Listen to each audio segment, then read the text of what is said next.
ये poly house, plastic का घर जिसे कहते हैं, ये आधुनिक कृषि की उत्तम तकनीकी है। जब हमारी जोत कम होती जा रही है साल दर साल, यानी ज़मीन सिकुड़ती जा रही है, तो कम ज़मीन में ज़्यादा से ज़्यादा उत्पादन कैसे लिया जाए, ये पॉली हाउस की तकनीक हमको जो है काम आती है। जलवायु परिवर्तन हो रहा है बहुत तेज़ी से, जिसका सबसे ज़्यादा असर फसलों पे पड़ रहा है, कृषि पे पड़ रहा है। उसके असर को मिटिगेट करने के लिए पॉली हाउस तकनीक हमारी बहुत ही लाभदायक है। आज हमारे किसान भाई चाहें तो पूरे महीने 12 महीने फसलों के लिए जो भी जलवायु उपयुक्त है, टेम्परेचर, ह्यूमिडिटी, लाइट रेडिएशंस, वो सारा 12 महीने इसमें दे सकते हैं। यानी कि 12 महीने आप इसमें फसल उगा सकते हैं। बाहर के मौसम से इस पर फर्क नहीं पड़ता। चूँकि ये बंद है, इसलिए इस पर कीड़े मकोड़े का भी प्रभाव बहुत कम होता है या नहीं ही होता है। तो आपको उपज अच्छी मिलती है और अच्छा प्रोडक्ट मिलता है, अच्छे क्वालिटी का प्रोडक्ट मिलता है जो कीड़े मकोड़ों के डैमेज से फ्री होता है।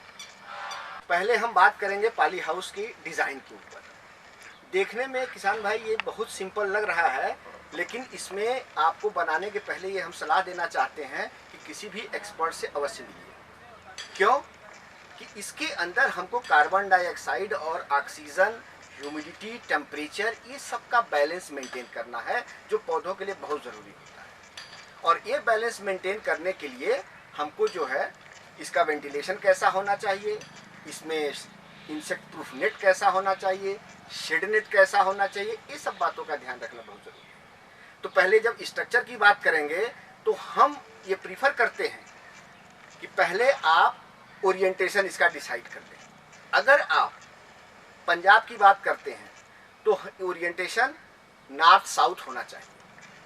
अगर आप 40 डिग्री नॉर्थ लेटीट्यूड से कम जगहों पर स्थित हैं तो नॉर्थ साउथ, और अगर 40 डिग्री लेटीट्यूड नॉर्थ से आप ऊपर की जगहों पर स्थिति है तो ईस्ट वेस्ट, ताकि आपको कहीं ज़्यादा रेडिएशन की ज़रूरत है, कहीं कम रेडिएशन की ज़रूरत है।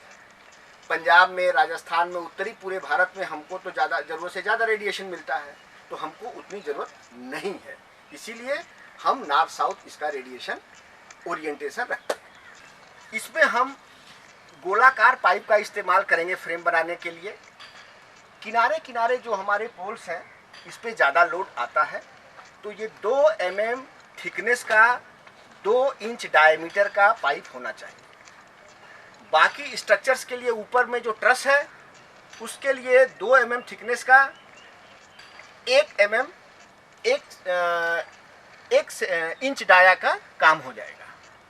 तो हम चाहते हैं कि न आपका स्ट्रक्चर में ज़्यादा मटेरियल लगे और ना ही कम लगे। अगर इस तरह से आप ध्यान रखेंगे तो ये स्ट्रक्चर 170-150 किलोमीटर प्रति घंटे की जो रफ्तार से हवा चलती है उसको ये बर्दाश्त कर सकता है। तो फ्रेम बनाना बहुत ही महत्वपूर्ण है। दूसरा है, जब आपका फ्रेम बन गया तो इसको ढकना है, कवर करना है। इसको हम बोलते हैं क्लैडिंग मटेरियल। ये क्लैडिंग मटेरियल आम प्लास्टिक नहीं है, ये एक खास तरह से बनाया हुआ प्लास्टिक है जिसमें कई गुण डाले जाते हैं। जैसे ये अल्ट्रावायलेट रेज का असर इस पर नहीं पड़ता है। नॉर्मल कोई प्लास्टिक होगा, आप धूप में रखेंगे 4-6 महीने के बाद सड़ जाता है, टूट जाता है। ये नहीं होता है, परावैंगनी किरणों का असर इस पर नहीं होता। दूसरा, आप इस पर डस्ट जब आती है तो अपने आप गिर जाती है, डस्ट इस पर चिपकती नहीं, इसको एंटी डस्ट बोलते हैं। और गर्म की जगह पे एंटी थर्मिक, जहाँ पे ज़्यादा गर्मी पड़ती है वहाँ एंटी थर्मिक सीट हमको इस्तेमाल करना है। तो ये कुछ गुणों से संपन्न सीट बाजार में उपलब्ध है और इसको आप इस्तेमाल करें, अन्यथा और किसी भी सीट का इस्तेमाल नहीं करें। दूसरा ये है, अभी भी आप देखें ये ग्रीन कलर का, इसको हम बोलते हैं शेड नेट। शेड नेट क्यों लगाते हैं? जब आपके मई जून में बहुत ज़्यादा रेडिएशन आते हैं तो उसको कट करने के लिए ये देखिए शेड है, ये 50% शेड है, ये भी प्लास्टिक का बना हुआ है और इसके नीचे आपको छाया मिलेगी। तो एक्स्ट्रा रेडिएशन को कट करने के लिए हम शेड नेट अंदर से लगाते हैं। और ये देखिए किनारे में ये जाली है, ये जाली इंसेक्ट प्रूफ है, ये अंदर इंसेक्ट नहीं आएगा। और कभी रात के समय में जब टेम्परेचर आपको मेंटेन करना हो तो इसके ऊपर यही प्लास्टिक का एक कर्टेन है जो नीचे धीरे धीरे सरक के आ जाएगा, आपको करना पड़ेगा। तो इस तरह से जब पूरा स्ट्रक्चर आपका बन जाता है तो फिर इसके अंदर फसल उगाने का ये लायक बन जाता है। फसल कैसे उगाएंगे, कौन सी फसल उगाएंगे, कब उगाएंगे, इसके बारे में आपको एक्सपर्ट से जानकारी लेनी चाहिए। हर फसल आप इसमें नहीं उगा सकते। जो सेल्फ पॉलिनेटेड क्रॉप हैं, टमाटर हुआ, कुकम्बर हुआ, आपका कैप्सिकम हुआ, कलर कैप्सिकम हुआ, जितने भी लीफी वेजिटेबल हैं, लाई पत्ता, पालक, धनिया, ये उगाएंगे आप, ताकि इसके अंदर जो बढ़वार है पौधे की बहुत अच्छी होती है। आप देखें, उगाने का एक और भी तकनीक है कि हमने बेड बनाया और बेड के बाद ये मल्च बिछाया, इसको मल्च शीट कहते हैं। खास तरह की कम से कम जो है ये 20 से 25 माइक्रोन की शीट आती है, बाजार में उपलब्ध है। एक तरफ जो है आप देखेंगे यहाँ अंदर की तरफ में काला है और ऊपर चमकीला जो है चांदनी की तरह चमकेगा, चमकीला।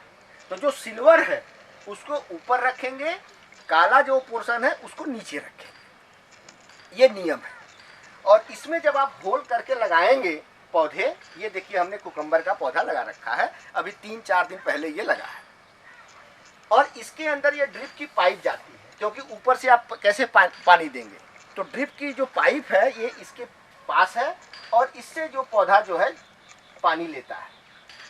और ये जो चीज़ है ये धागा हम बांधते हैं ताकि ये इस पे लपेट करके ऊपर जा सके। ये काम आप टोमेटो में भी कर सकते हैं और एक काम आप कुकम्बर में भी आपको करना चाहिए।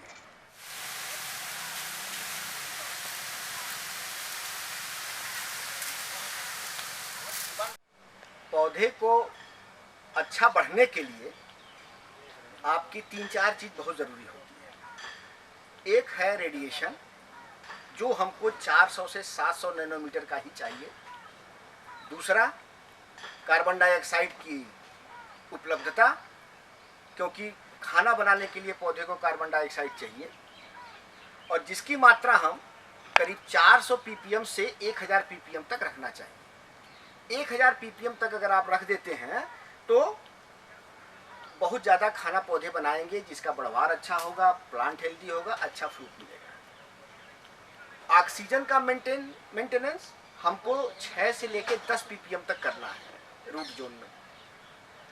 तो ये जब करेंगे तब हमारी जो है जड़ों को पानी भी मिलेगा, हवा भी मिलेगा, ताकि अच्छे से वो खाना चारों तरफ पहुंचा सके। टेम्परेचर बहुत इंपॉर्टेंट चीज़ है, जो हर ज़्यादातर क्रॉप के लिए 22 से 27 डिग्री सेल्सियस ज़रूरी होता है।